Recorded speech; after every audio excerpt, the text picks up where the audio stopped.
దయాకర్ గారు. అధ్యక్ష, ఈ మార్పు వల్ల కొంత స్టాండర్డ్ డేటా ప్రభుత్వం దగ్గర ఉండడానికి అవకాశం ఉంటుంది అధ్యక్ష.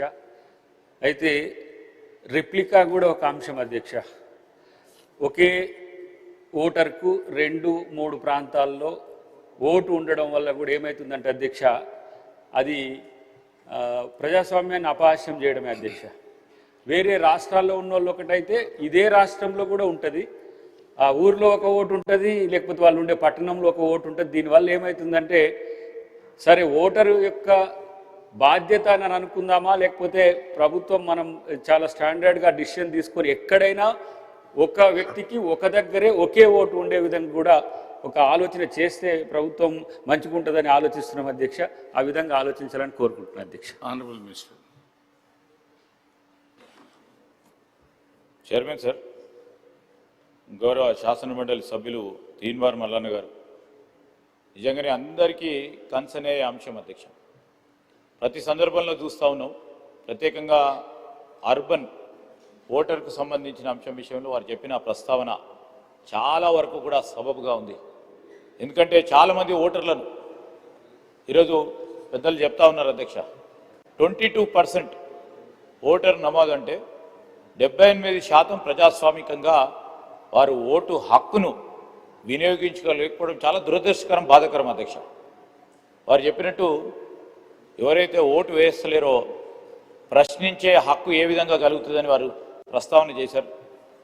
ఆ విషయంలో కూడా వారు ఓ మాట చెప్పారు, 3వసారి ఓటు రాకుండా ఉంటే ఓటు తీయాలని. అదేవిధంగా పెద్దలు మా సోదరులు దయాకర్ గారు స్టాండర్డ్ డేటా ప్రజెంటేషన్ కావడానికి ఆస్కారం ఉంటుందని, వీలున్నంత వరకు అధ్యక్ష, this only small amendment as far as possible. ఎన్ని రోజులు, ఎందుకంటే 60 days ముందు కాక కొన్ని సందర్భాల్లో రాష్ట్ర ప్రభుత్వం నిర్ణయం తీసుకొని 20 రోజుల ముందర 30 రోజుల ముందు ఎన్నికలకు సంబంధించిన నోటిఫికేషన్ ఇచ్చేటప్పటికి ఆ నోటిఫికేషన్ కంటే ఒక రోజు ముందు కూడా నమోదు చేసుకున్న వారికి కూడా ఒక అవకాశం కల్పించాలనే ఒక సదుద్దేశంతో ఓటర్కి చేస్తున్న ఆలోచన. మరి దయాకర్ గారు 1 ఓటర్ ఈరోజు అర్బన్ ప్రాంతం నుంచి ఇక్కడ ఓటు పెట్టుకొని గ్రామీణ ప్రాంతంలో ఒక్కొరికి ఓటు ఉన్నదో లేదో కొన్ని సందర్భాల్లో అట్లా రిపీట్ అవుతాను అధ్యక్ష. అవుతా ఉన్న సందర్భంలో మరి అవి కాకుండా ఉండాలని ఏదైనా ఎలక్షన్ కమిషన్ ఆఫ్ ఇండియా పరిధిలో ఉన్న అంశం అధ్యక్ష. ఇది మీ అందరికి కూడా తెలుసు అధ్యక్ష, మీరందరికీ కూడా ఎలక్షన్ కమిషన్ ఆఫ్ ఇండియా పరిధిలో ఉండేది, దాని కిందనే స్టేట్ ఎలక్షన్ కమిషన్.